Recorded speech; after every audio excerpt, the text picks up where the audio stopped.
Hello, my name is Chuck Wolf. Over the years, I've worked in many different roles, including leading my own leadership consulting company since 1994. I've worked for and with some of the best companies and universities in the world, and have had the opportunity to work with government officials, military organizations, and public and private schools. I'm a leading expert and pioneer in emotional intelligence. Since 2009, I have been a volunteer hosting a radio show I created called The Emotion Roadmap, Take the Wheel and Control How You Feel. I really enjoy making a difference in people's lives. The show is on award-winning community radio station, WPKN in Bridgeport, Connecticut. In recent years, Simsbury Community Television has been sharing my shows on their station and on YouTube.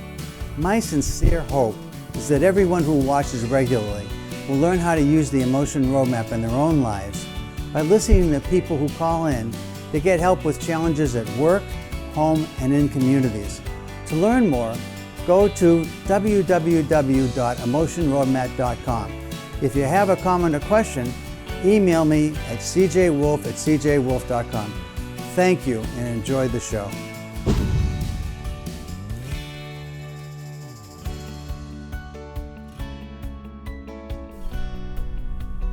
And this is Chuck Wolf, and you're listening to the Emotion Roadmap. Take the wheel and control how you feel. I hope you're all feeling pretty good today. There's hopefully a lot of joy in your personal lives, and that you've got plans to make things better for you, for your family, for those you care about. And this show is helping you to do that, hopefully. If you're a regular listener, I want to thank you for tuning in. If you're brand new to the show, I always talk a little bit about what the show's about for new listeners, and to remind people who are fairly new but have listened before. So this is, again, a show called The Emotion Roadmap, Take the Wheel and Control How You Feel. I'm Chuck Wolf, and I just wanted you to know that the show's about our community. It's about our community strip. It's about making sure that you all feel the way that you want to feel, the way that it's helpful to feel. Yeah, we want you to feel as ideal as you can feel. And what is all that about? Well, over the years, I've been known to become really expert at this role of helping others learn about emotional intelligence. And emotional intelligence, you've probably heard the words before. Perhaps you're well-versed in the subject, especially if you've listened a lot over the years, but perhaps it's brand new to you. And the concept of being intelligent and emotional at the same time seems pretty foreign. Sometimes when I'm a guest speaker or a keynote speaker for an organization, I'll ask people, how many people remember the last time they really felt emotional? And maybe I can ask you that too. How many of you can remember the very last time you felt very emotional? Now, if you can recall it pretty quickly, chances are it was fairly recent, and it was something where hopefully it was a very joyous occasion. Maybe the marriage to your childhood sweetheart. Maybe it was your own children having a celebration due to a promotion or an achievement of some type that is really important in their lives, or something wonderful happening to someone that you know and care about. Okay, so maybe it was that kind of emotion. But often when I ask people to recall the last time they were very emotional, they think of something where they were angry and even perhaps a bit out of control, or a lot of out of control, possibly. I don't know why that is, but it seems like more people tend to think of the negative emotions when I say, do you remember being very emotional? And then I ask, okay, well, now that you've kind of locked into the memory, do you remember if you felt intelligent at the same time? And sheepishly, a lot of people say, "No, I don't think I was at my most intelligent at that time." When I think about myself being very emotional, and even when you're happy, sometimes you do things that, and when you think back on it, it probably wasn't the most intelligent thing to do. So, how can you be emotional and intelligent at the same time? It's a really interesting question, actually, and we talk a lot about this on the show, in the idea that. One of the things that has happened to me in my lifetime that I'm very proud of and also excited about is that I got to be in this field, this scientific field of inquiry into this idea that there is an intelligence having to do with emotions that's different. And I've got my first call this morning. Okay. Hi, this is Chuck. You're on the air. Who am I talking to, please? Yeah, hi. This is Norman again. I've spoken to you a couple of times already. Hi, Norman. Yeah. Thanks for calling in. Oh yeah. Listen, you hit the nail on the head. Whatever. This weekend, past weekend, I had a death in my family. My brother passed away, and he lives up in Syracuse. I live down here in Connecticut, and I was supposed to go up there to see him. He was in the hospital. And what happens, I tested positive for COVID. Wow. This happened a week ago. I'm okay now. I tested negative with the COVID recently. Yep. So, I went through this whole emotional thing about not being able to go up there and see him before he passed away. Sure. And it's kind of a numb feeling at the beginning. I've been processing this thing and talking to people and expressing how I feel with them, doing the best I can to stay intelligent about it, Sure.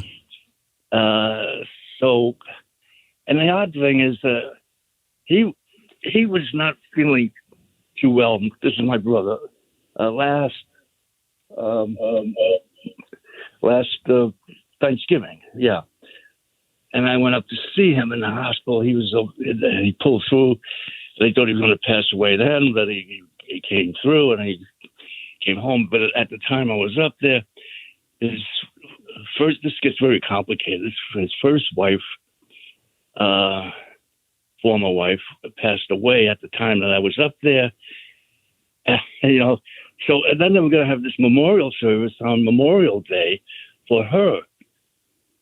So here I am. I'm going to go up, and I find out he passes away, and then I get this COVID. It's one thing on another thing. Yeah. It's like a snowballing effect of emotions going on here. Yeah. And so I'm just dealing with all that stuff.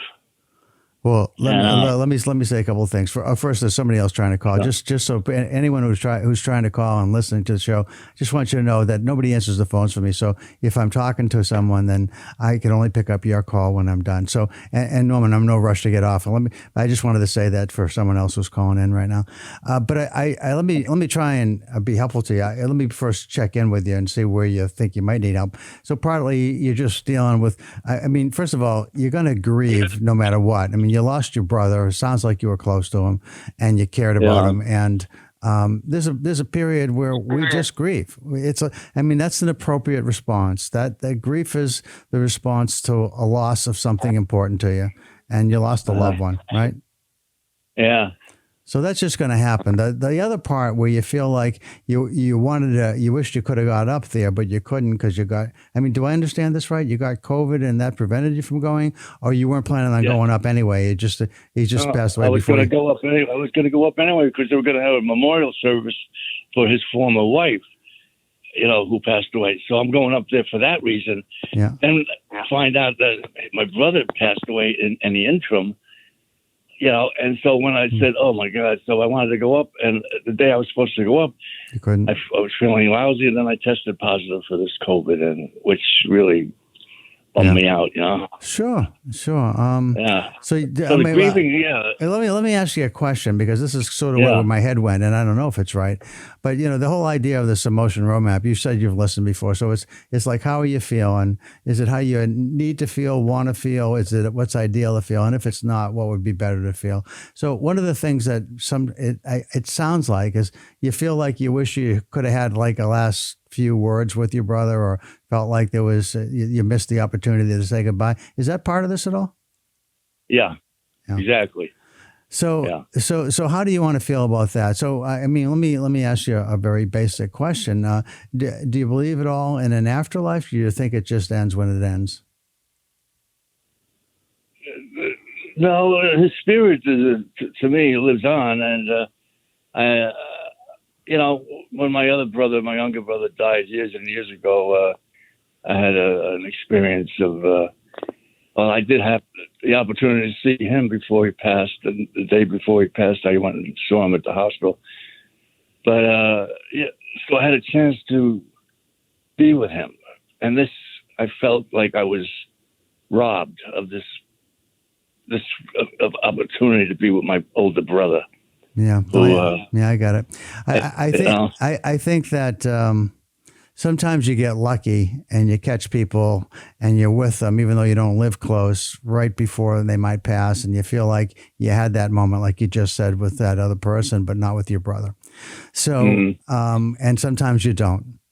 And I think the reason I answered the question about an afterlife is this: if you believed in, if there's no afterlife, then it's really just you processing this yourself and learning to live with it and feeling like, yeah, I missed that opportunity, and then reconciling over the years how many times you were together and how often you did show how much you cared about each other and how special those moments were. And at some point you begin to be okay with it.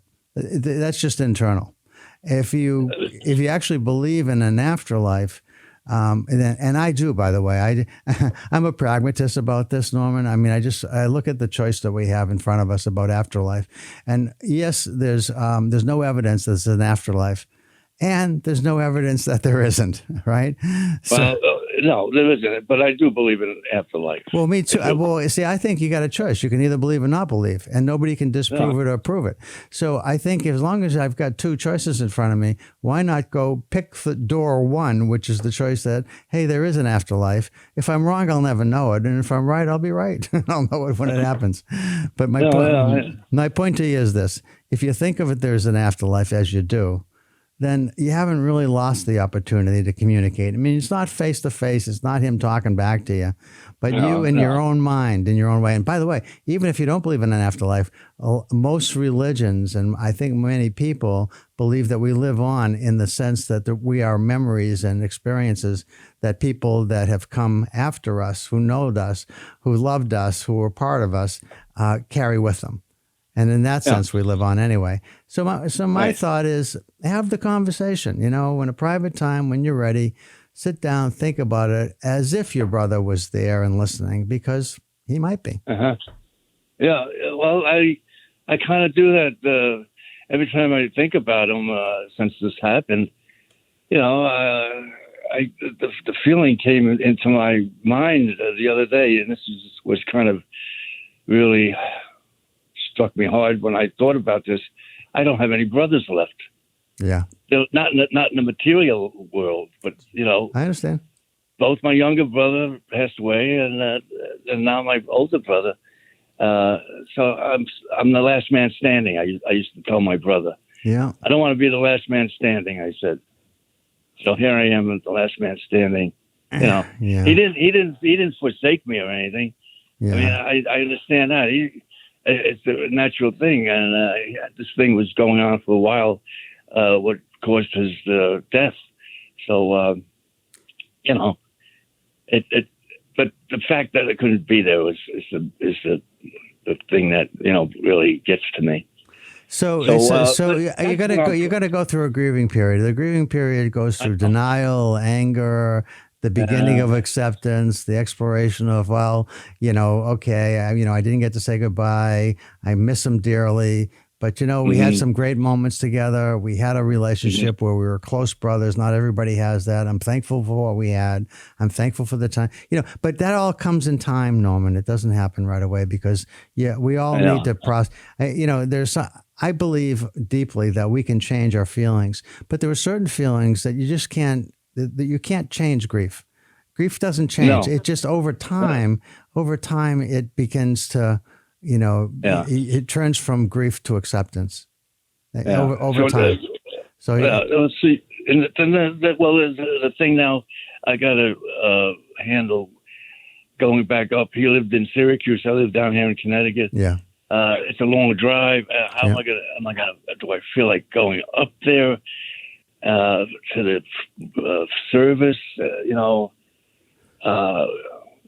Or should I just send flowers and a note and do this thing virtual Zoom?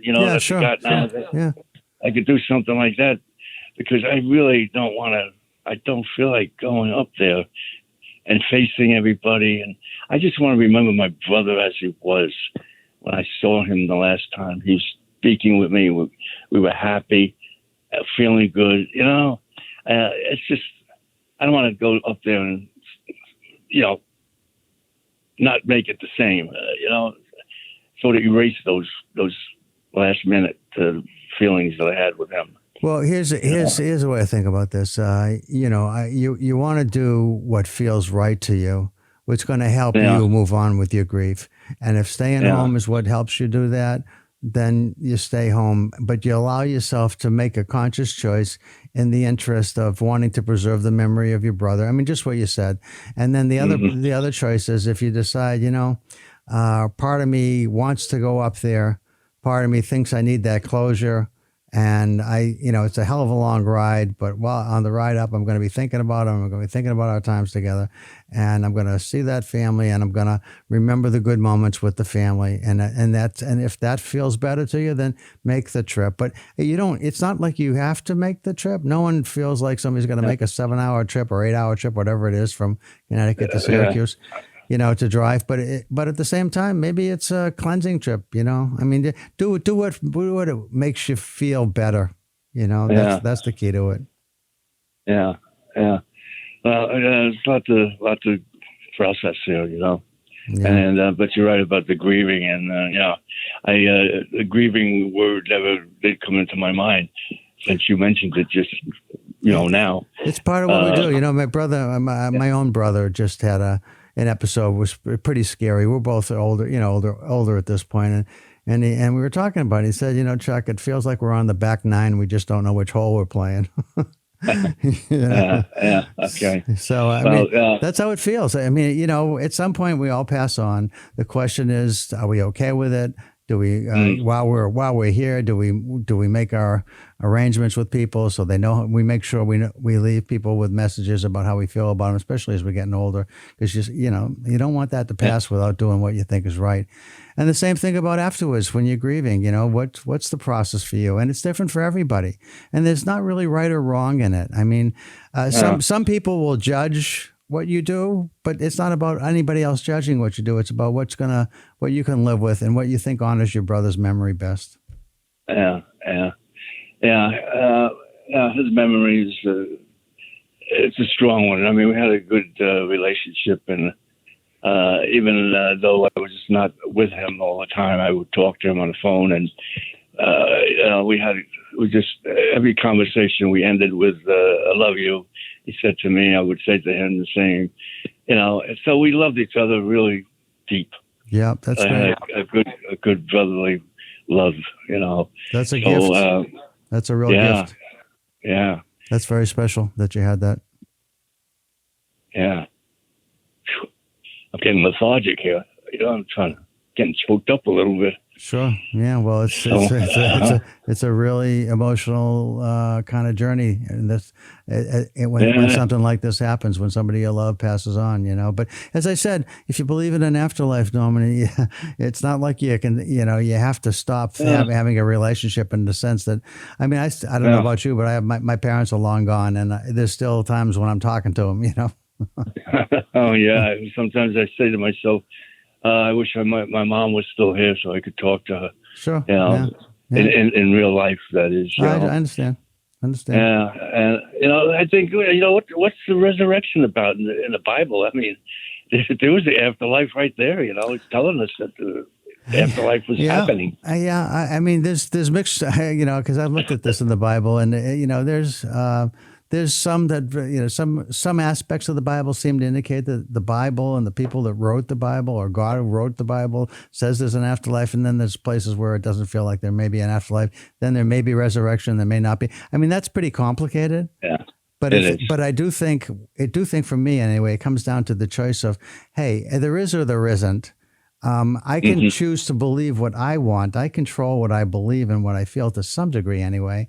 And I believe that there is an afterlife because I'd like to think that souls live on, that the people up there that cared about me still care about me, and still watch over me somehow, and that I can communicate with them. And I find some peace and comfort in that, in believing that. Right. I know it might not be true. I'm not, I'm not convinced it's true, but I know that I have a choice about what I believe, and I choose to believe that. Well, yeah, it's like the physical body dies, but the spirit lives on. I think so. Yeah, I believe the Native American Indians, they had something going there when they spoke about being part of Mother Earth, and I believe that's true. I agree with you on that. All that, there was strong things going on there. They didn't have to take peyote to get high all the time and get all these vests. Right. They were just in tune with everything. Anyway, that's how I feel about it. I'm a new age kind of guy, if they want to call me that. So okay. I believe in all this. I believe in a lot of things that people. I hope it helps to understand that you're dealing with a normal process. Grieving takes some time. You can't skip over it. You're going to grieve. I think if you, as I said, sometimes if you don't believe in an afterlife, then it's just you process and you try to remember all the positives and the good things, even though the last moment you didn't get to have with them. You had a lot of other moments that were pretty darn special, it sounds like. And that's what you focus on. And over time, you get to accept it as it is. Well, yeah. Let me tell you one thing, Chuck. Sure. Just talking to you really helped, because I felt this lethargic feeling, energy come over me, when we were talking. I was my eyes started watering here, and that hasn't happened. So talking to somebody who can understand this like yourself, you're like on the phone therapist. Thanks. Well, I'm glad it helped you process some of this, because it's not easy to process this, and sometimes it helps to talk about it. So I'm glad you talked to me, Norman, and it sounds like I was helpful, and that makes me feel great. So I thank you. I thank you a lot. I thank you. You betcha. You take care. Okay. Bye-bye now. Bye now. Well, so that's how the show works if you haven't listened before. It's to try and look at how you are feeling, try to understand what you're feeling and why you're feeling that way. Make a case for, is it okay to feel that way, or do you need to feel something different? And if you want to feel something different, if it makes sense to feel something different, how do you do that? And so that's what that's about. So brotherly love, real brotherly love, actually. That was what the conversation was just about. And it's scary. As I said, my brother had an episode where he wasn't feeling well the other day. And, we talk about that because I've had some health issues over the last couple of years too. And, that at some point we don't keep going forever. Not yet, maybe someday, but not now. And so what do you do when you lose somebody or something that's important to you? How do you process that? And that's what we're learning about emotions, is that there is a language of emotion. There's emotional literacy. It's knowing what you're feeling, being able to talk about those feelings, and being able to think about, what the impact of those feelings are and whether the impact is appropriate to what's going on in your life. Sometimes, for instance, I felt like if I'm grieving, but I'm going to be a motivational speaker the next day after I've experienced a loss, how the heck do I get up in front of the room, in front of a crowd of people that have actually invested in me, paying me a lot of money often to come in and just speak to them about, hey, how is it that we can feel motivated? What is it that can make us feel engaged? What is it that can inspire us to perform at our highest levels? What is it that makes us become the best versions of ourselves? What causes that? What emotional kinds of experiences do we need to have? What feelings do we need to feel in order to make those kinds of things happen, to be the best versions of us? How do we do that? And there's a science that helps with that. Now, I have to say that the science it's kind of like an equation. One part science, one part kind of experience or individual style or individual idiosyncrasies. It's one of those things where you just have to know that not everybody responds the same way to things. For instance, somebody else might have lost a brother that they weren't close to and not feel what Norman felt at all. Or even if they were close, they process it differently. We don't all share the same experiences. And the way we filter our emotions isn't the same. Even though there's a language and a science of emotion, there's some unique aspects to helping people that involve knowing who the person is that you're trying to help and how that person has certain unique aspects to that, to their being, that you want to be at least informed about, maybe not totally knowledgeable about, but at least understand so you can help that person in a way that might not be helpful to the next person you talk to about something quite similar.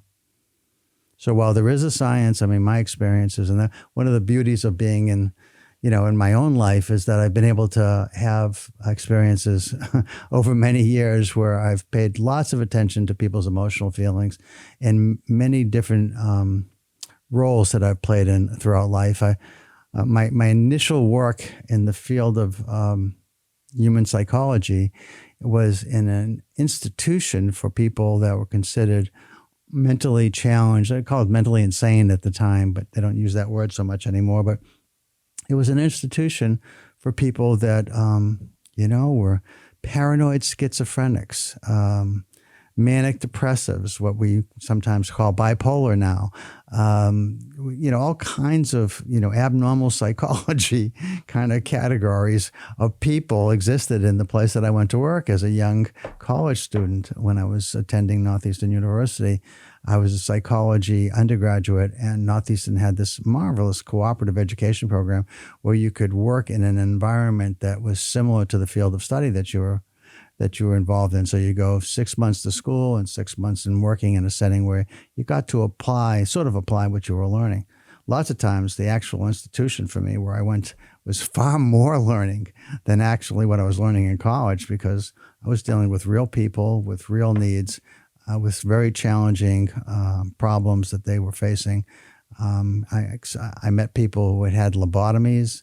I saw people get electric shock treatments. I saw people on all kinds of chemical treatments for the various abnormalities that they were experiencing and their reactions to all of that. And it was a very powerful learning journey. I also experienced group dynamics, but probably the toughest work in that institution was working with young kids from different parts of Boston who were on the streets and dealing in gangs where drugs were prevalent, and they had gotten addicted, and they landed up in the hospital for treatment.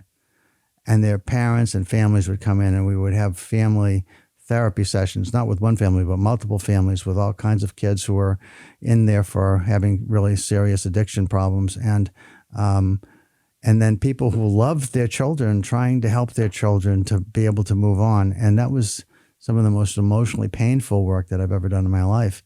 But I went from that, and I also, in that experience, which was amazing, and it was called Boston State Hospital at the time, doesn't exist anymore. But I also worked with 100-year-old geriatric patients that just were very neurotic. I just had all kinds of certain personality quirks and things that caused them not to be able to function on the outside, and we're over 100 years old. So I worked with young adolescents who were addicted to geriatric patients who were in the hospital over 100 years old, and then everybody in between. And it was an amazing learning experience. It was a great teaching hospital too. It's a longer story. I'm not going to tell the whole story, but anyway, that's how I started. And then one of the things I got convinced about was this idea that, hey, I wonder if you can help young kids learn about emotional education, if you will. If we can teach kids, what to do when you get angry at someone else, what to do when you're depressed, what to do when you're lonely, what to do if you're ashamed of something you've done. How do you get past those things? How do you work through them? How do you make it right if you've betrayed another person? Or if somebody's betrayed you, how do you rekindle that relationship? I mean, these are challenging things for all of us today. And yet I started to think, based on the early experience as a young college student, hey, maybe there's some things we can teach kids. And it was before we were calling what we do today in school social and emotional learning. It was before that. It was called affective, AFFECTIVE, affective education. And there was people who saw the typical school counselor model as someone who just involved themselves with a particular person, a young person who was having some difficulties and tried to help that person. But then there was a whole other group that said, we can be proactive here. We can teach multiple kids at the same time and their teachers at the same time some of what we've learned in counseling and in psychology to help everybody to be better at dealing with all these challenging emotions that we all face at different points in our life. In Norman's case, it's grieving. Well, I mean, if we all knew and understood how grieving works, then it's a little easier maybe to understand what we're feeling, why we're feeling it, how long we're likely to feel it. Now, again, that's different based on each of us individually to some degree, but there is a process. At first, we're mad that somebody we love passes away, or often mad. Sometimes I know that's not true. And it's not true if, in fact, the person that you're grieving for was really in pain for a lot of the years before they passed away. Or, or maybe it was even a short time, but experiencing sharp, deep pain every day. And then they pass away and you don't quite feel the same way. You're not angry anymore. You're angry that they had to deal with that, but you're happy that they're at least at peace now. So there's a piece of you that it's a little more complicated when that happens that way. That was the case with my own dad. He passed away, and while I was extremely sad that he was gone, at the same time he wasn't himself the last couple of years, and he dealt every day with like tough to breathe at times, tough to walk at times. And he was just constantly in pain, one form or another. And it was hard to see him go through that too. So at least I knew he wasn't going to experience that anymore. And so you can see hopefully that, so at some point there's some peace that comes with that. At the same time, you're still grieving, but it's a little different. So what do you do with all this? Well, I mean, my show and what I've done over the years was I kind of got involved with, as much as I could, helping people deal more effectively with emotions. And then in the late 1990s, there's these two psychologists that are working in, academic environments. And I think Peter Salovey at the time, Peter's the president of Yale now, but at that time he was psychology department chairperson at Yale University also. And a colleague of his, Jack Mayer, who I think at the time was working at Stanford and now is at the University of New Hampshire, psychology professor. The two of them started to talk, and they were having these experiences where they seemed to be honing in on something where their individual work was bringing them together around this idea that it seems like, as crazy as it might have sounded to them when they first started to talk about it, that maybe there's an intelligence about emotions that we really haven't understood or talked about or really thought about very much, or even discovered. And that is that this idea that, hey, the idea of being able to know what somebody else is feeling is pretty important, right? Am I going to have to fight with this guy who's being confrontational with me? Or is this going to seem to be something that I can work out? I mean, that's a pretty important distinction, to know whether or not this fellow who is in front of me that's, raising his voice with me is actually going to become physical with me? Or is it something that I can reasonably assume that I can calm the situation down, and while we may not agree walking away, we're going to walk away without any physical altercation? Well, how many of us are really good at knowing what somebody else is really feeling? And how important could that be? It's important not just in something like that where confrontation happens, but also in influencing others.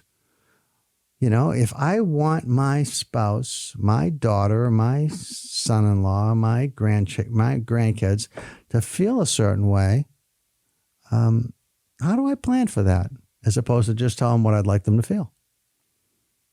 How do I actually get them and help them to feel that way? How do I do it? And how are they feeling? Maybe they're already feeling that way. Maybe I don't have to sell this or influence them because they already feel that. Well, what if I don't know that and I oversell it? Does that push them away?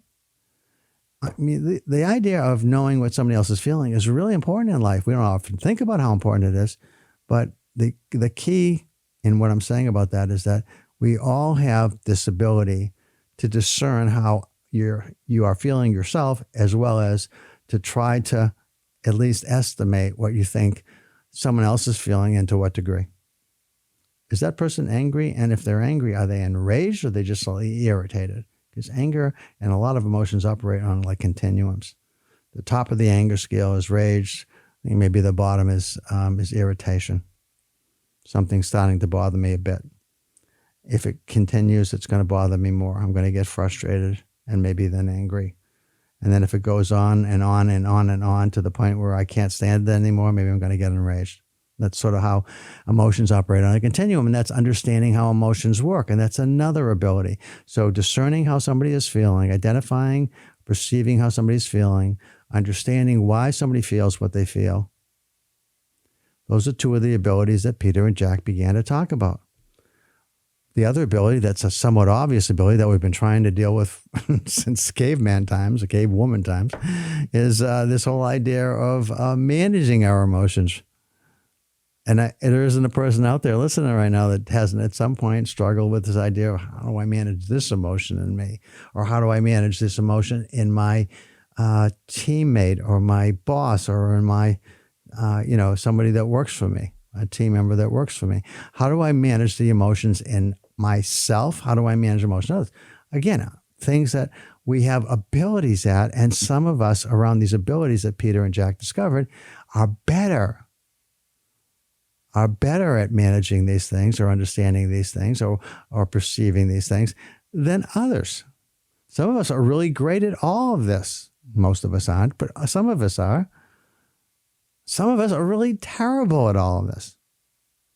So what I've said is that there's perceiving or identifying how somebody's feeling. There's understanding why people feel the way they do and what might help them change. And there's managing. Managing existing emotions. Planning to manage emotions. If you're planning a large-scale change, even not just for your company, but for your family. Let's say you're moving from Connecticut to Colorado. So you're, one of you, husband, wife, somebody in your grouping, got a new job, great opportunity, and the family's going to move to a new state. Well, that's a highly emotional experience. Can be a very positive experience. Doesn't have to be. It might not be a good experience at all. You might be leaving behind a wonderful situation. You might be leaving, a very extended family situation where you have lots of relatives and your parents and grandparents might be in one state and you're moving to a new state pretty far away where you won't see these people for a long, very often. There's lots of things that cause you to think about emotions. And if you're more proactive and you can understand how even to be reactive in a more thoughtful way, life is better. That's what I found. So anyway, I understood that Peter and Jack were working with this. I had this wonderful experience over the years doing lots of work in leadership development and coaching and in school counseling and working with psychological tests and family therapy. I had lots of different experiences around emotional stuff. And when the world of emotional intelligence arrived, where they had these abilities of identify, understand, and manage, I got invited to the party in a sense. One of the very good friends of Peter and Jack was working with me in New York in a high-end outplacement firm where I did leadership development. The other person did psychological services. And he asked me if I would come to work with Jack and Peter and him. And I did. And so I've been doing this work for a long time. But one of the things I didn't tell you just now is that the fourth emotional ability is the most amazing. If I tell you that identifying emotions is important, understanding emotions is important, managing emotions is important, I haven't told you anything you don't know already. Everybody listening at some level knows that already, right? We all know that already. Having said that, there's a part to their model that I found to be the most interesting, provocative, and useful. And that's the use of emotion. The use of emotion. And the use of emotion is this idea that what we feel drives what we think. And what we feel and think drives what we do, our behavior. Right? If you understand why behaviors that you continue to repeat, each of you individually probably has at least one or two or more behaviors that you just can't seem to change. Now, I'm not sure what that behavior is. I mean, what are the typical kind of behaviors we think about like this? It could be something like alcohol abuse, right? Just drink too much. Drug abuse. Those are somewhat obvious. But it might be something that we often think of as positive. It might be that we're addicted to running, and we're running so many miles that we're actually hurting our body. Or it could be a work addiction, where we often think about going to work and working hard and performing well at work is a good thing. Sometimes people can't seem to stop it. They can't let go. Even when they're home with their families, they're just still constantly in their own head working.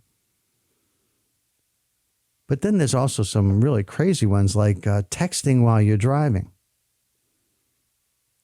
Right? Having to text to somebody while you're driving, trying to type on a little keyboard while you're driving. And yet you see smart people, well-dressed people, people in very nice cars, and people in not such nice cars. So many people seem to feel the need to text. It's extremely dangerous and very dumb. And yet we have behaviors like these things that we continue to do. And, you ask smart people, why do you do them? I don't know. I know it's dumb. I mean, you're not going to tell me that it's dumb and expect me to change, because I already know it's dumb. You can try and shame me, and maybe that works for a day or two, but I'm back doing it again within a few days. What's that about? Well, that's about feelings control. I mean, the behavior is coming from feelings. Lack of impulse control is an example. Or there's a lot more to this, but the idea of the use of emotion says that what we feel is a driver. It's often an invisible driver of what we do. Like if I ask you, what are you feeling right now? I mean, you might know right away, or you might have to really think about it, because it's not really that clear what you're feeling right now. My guess is, if I want to give you some words, you're probably somewhat curious, maybe interested, maybe engaged, maybe bored. I mean, all those things are certainly possibilities. But you hadn't thought about those words until I just said them. So I think of feelings like I think of breathing. Here's what I mean. If I asked you, how many of you are breathing now? Well, of course you're breathing, but were you thinking about it? Do you realize you're breathing? No, you're just breathing. And that's the way I think about feelings. When I ask you, what are you feeling right now? Unless your feelings are intense, just like if your breathing is labored, when you run up a flight of stairs, you're very aware and conscious of your breathing. When you're emotionally distraught, something's happened to you and you're upset by it, it's pretty clear you're upset and you know it. But most of the time, our feelings are kind of in the background, just like breathing's in the background. So when you cause yourself to focus on what you feel, when I'm working with people and I'm coaching them, so some of the ways we start is to spend the first couple of weeks thinking about 3 activities you can do to track how you're feeling and the impact those feelings are having on your thoughts and behaviors. And you can do them right now. I mean, I'll tell them to you. You get this free of charge because you're listening to WPKN. Although, if you feel like it, making a donation is always a good thing to the radio station. It's a nonprofit community station, so everybody appreciates that. But anyway, the idea is that if you are actually working to try and change how you feel, you stop and you want to know, what feelings do you experience, and what feelings that you experience due to the thoughts and behaviors that you have. And here's a way of tracking it. On your smartphones, most people have them these days, or you could just do it with a regular calendar if that's what you use. But, just try to remember 3 times during the day. These are some just average times. You can pick a little, a variation of this, but say around 10, 15, 2:30, and 7 o'clock. So 10, 15, 2:30, and 7 o'clock.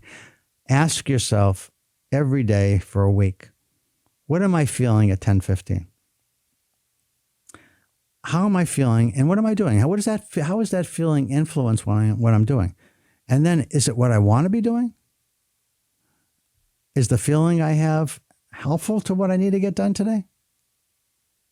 If not, I still have a little over an hour and a half, an hour and 45 minutes until 12 noon, if that's when lunch is. I still have almost 2 hours to actually get back and focus on what I really wanted to do in the morning. You ever go down a rabbit hole first thing in the morning? You get into work, you got a list of things that you want to do, and something comes across your, an email, a text you get, or something, somebody left you a paper on your desk, and all of a sudden you're doing something completely different than what you had planned, which maybe is the right thing to do, but often isn't, because you haven't really thought about how does this fit with the priorities I have for the day. You just do it. Partly because you're interested. Maybe it's somebody important that asked you for it. I mean, there's a lot of reasons why it might happen, but my point to you is this. That knowing what you're feeling and how it's impacting what you're thinking and how you're behaving is a way of learning more about how your feelings are impacting you.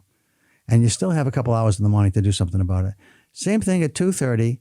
You find yourself at 2:30 feeling like, holy cow, 2/3 or 3/4 of my day is gone.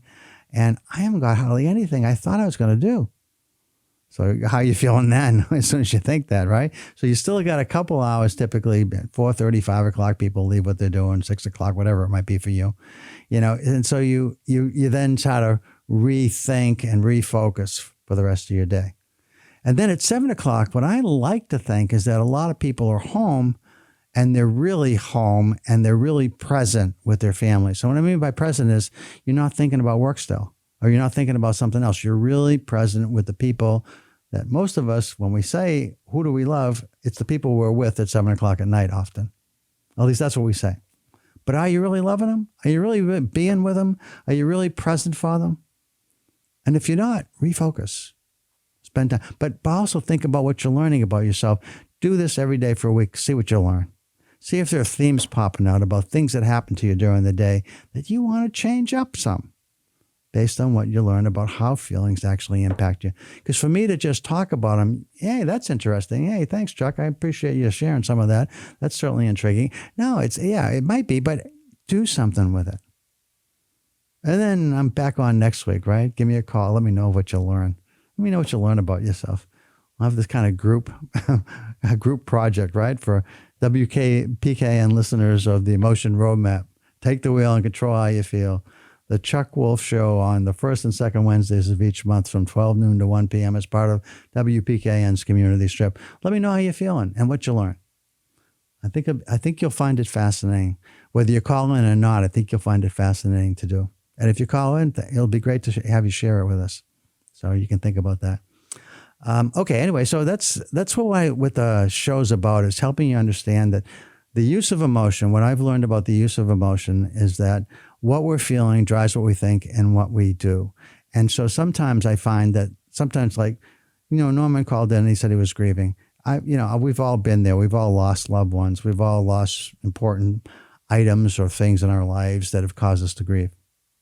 But what if I started to tell you I'm about to make a motivational speech and I'm grieving? Can I compartmentalize that grief, put it aside somewhere inside my head, and not attend to it while I'm speaking about motivation, while I'm helping to engage an audience, while I'm helping to inspire the groups of people that have come to hear me, the company that has paid me to be there to inspire their workers? Can I present in a way that delivers what I know how to deliver by compartmentalizing the grief that I feel? Because the grief won't help in that circumstance. It'll help with the loss, but it won't help with the motivational speech. So can I put it aside for a period of time? And I can. I've learned I can do that. And you can too. I believe all of us can learn to do that. So there are times when I got to come back to that, though. That kind of experience is only temporary. I'm going to have to deal with that grief later. Now, at the same time, there are emotional experiences like I'm mad because I'm sort of insulted because they didn't pick my idea for the company. I thought my idea was the best idea, but they went in a different direction. They had a reason for going in a different direction. They even explained the reason to me, but damn, I thought my idea was the best. And so I'm angry. Now, does that anger help me in any way?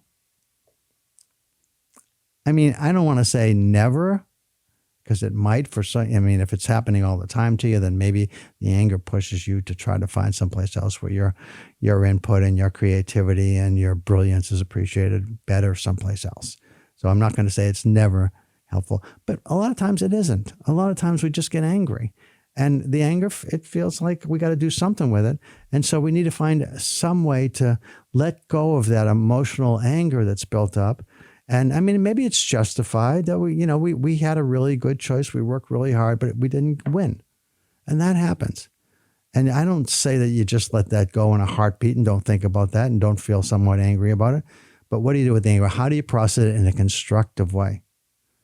Well, in that case, I think you have a physical outlet. You go to the gym, you work out, maybe you meditate, maybe you listen to the great music on our station, because music helps you to release some of your feelings at times. But you find the things that work for you to help you to release something that you really don't want to respond to. You don't want to get mad at somebody else because of this. You don't want to act out in anger. You don't want to try to sabotage the choice that was made because it wasn't your choice. So, I mean, there's a lot of things that sometimes the anger we're feeling causes us to act irrationally. And when that happens, we want to try to get better control over it. Okay, I got time for one more phone call. Let's see if anybody want to call. 203-336-9756. 203-336-9756. I hope you're learning something. I hope you get to practice this idea of trying to track emotionally how you're feeling. It's how I start with my clients often. So I'm starting with all of you. Hopefully you get to do it and you learn something. I'm coming back next Wednesday, and hopefully you have a chance to talk about that with you. So again, the number is 203-336-9756. 203-336-9756. I'll give you a moment to call.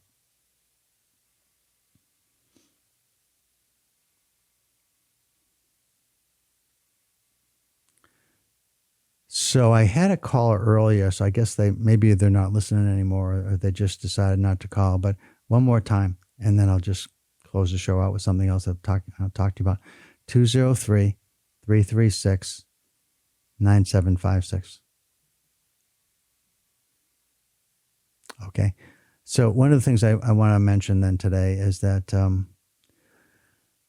there's a lot of pain in the world, in our country right now, around the shootings that took place recently in Buffalo and Uvalde. I'm sure most of you know about them. And then there's a lot of anger, and there's a lot of do something, do anything kind of mentality out there. And the interesting thing is that it does look like that there is some people coming together across the aisle politically to try and make something happen, whether it's an increased number of red flag laws or an older age to buy certain kinds of weapons, or any weapons maybe. There's just some things that maybe extensive background checks. There's a lot of things that people on both sides really don't disagree with. It seems to me as I listen to the arguments on both sides. But the one thing that I think is in the way of it, and this is a concern, and this from the standpoint of emotionally controlling how you're feeling and trying to get done what you want to get done. Everybody, I think, no matter who you are, whatever your political persuasions are, wants things to change so that we don't have any kind of mass shootings. I mean, there's people that will argue, well, we have mass shootings every weekend in certain big cities in this country. And that's true too. And I really wish we'd attack the whole thing about all the people in many places, whether it's a mass shooting or it's tough city life in certain areas of some cities in our country. I really wish that we would look at the whole thing and try and understand what's really happening. Try to be dispassionate emotionally and try to understand what's the root cause of these things. Not just react and do something, and we think that therefore we're done and this is going to go away. It's never going to go away. But can we minimize it? Can we control it? Can we make it somehow? Can we improve the situation somehow? And the first thing, and I would encourage all of you to really consider what I'm about to say as important, I think it starts with not demonizing people with different opinions. If somebody is a Republican, that doesn't make them the enemy if you're a Democrat, and vice versa. If we don't think of each other as enemies, and we too often, and we name call And it's very, I think, problematic and causes us not to look at root causes and not to solve problems. So to the extent that you can, I encourage all of you to really listen hard to other people who are smart too, but just think differently, who have different values. I'm not to the people that hate groups of people or, really biased and, negative people. I mean, I'm not talking about that. I'm just talking about people who just have a different way of addressing what they think is the problem that we face around these things. So just listen hard to others. Don't name call, and look to resolve problems. Look to move forward to make things better for everyone in our country. So I leave you with that. So you've been listening to the Emotion Roadmap. I'm Chuck Wolf. The show is the Emotion Roadmap. Take the wheel and control how you feel. Take that wheel and control how you're feeling. That's what the show is about. I want to thank Norman for his call and for spending some time with me on the phone. I did talk a bunch about how you might track your own feelings because I think it's so important. And I'm closing with this idea that I think the demonization of the other, whether it's a group of people that don't look like us, don't believe like us, don't practice like us, don't live in our same neighborhoods, whatever it might be, however we define the other, and we're saying bad things about them, check yourself, because we can all say bad things about anybody and everybody else if we choose to. We can find things bad about all of us, but we can also find the good. And I encourage you, at least in my contribution to all of you, look for the good in all of us, in each other, especially in the people that we don't agree with, and see if you can find ways to resolve problems. I'll leave you with that. Have a great week, everybody. Thanks for listening. This is Chuck Wolf for the Emotion Roadmap, WBKN. Bye-bye.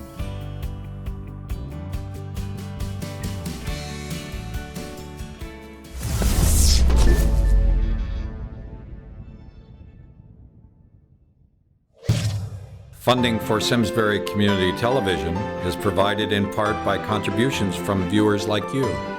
Thank you.